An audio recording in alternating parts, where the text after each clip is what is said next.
I never had any inclination to be a social worker. My aspirations were to be a landscape gardener. When I finished university, a friend asked me if I would drive a minibus for a summer scheme, and I absolutely loved the young people I worked with. They were inspirational and it was so much fun. So I went back working as a volunteer with that youth group, and they gave me a job then working with toddlers, and they were just incredible. It was probably the best job I've ever had, working with preschool children. So I had a job working with preschool children in the morning and primary school children in the afternoon, and then at night time I worked as a doorman in a bar in Belfast. I reckon I was using exactly the same skill set with the toddlers as I was as a doorman. I suppose what motivated me to become a social worker was I was inspired by those young people, inspired by how they adapted to adversity and how amazing and energetic they were, and angry about how disadvantaged they were by comparison to me.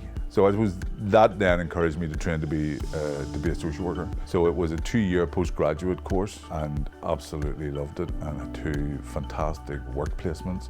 One with adults with learning disabilities and one working on a family centre on the Shankill Road in Belfast. The staff I worked with were just incredible. And I just felt really lucky from my first experiences working as a volunteer with those young people through to working with these incredible staff members. It was just incredibly motivating and inspirational, and I learned so much from my work placements. When I qualified as a social worker, I was lucky enough to get a job there. And then alongside of that, I was training to be a clown. I see all of these things as linked together. I have a geography degree, which is very much about how things relate to each other. I wanted to be a gardener, and again, gardeners are about systems and how things relate to each other and how one thing impacts on another. And social work is about relationships as well, and as is clowning. Clowning is about relationships. It's about building a relationship with people and achieving a goal, which hopefully is laughter. So I left that and I went to work in the Youth Justice Agency, and that was really good because that's where my circus skills and social work came together. I moved from there then into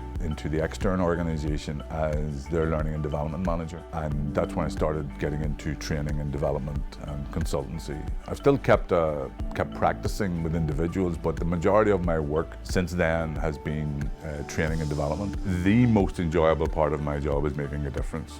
Whether it's someone I train who gets that job or gets that qualification or writes that article, I find that really satisfying. And whether it's a service user or what we used to call clients, or a child or a parent who says thank you for something I have contributed, that's what I love. I love that making a difference and making a positive contribution. It just makes me feel good that I have been able to do something that enables somebody else to help themselves.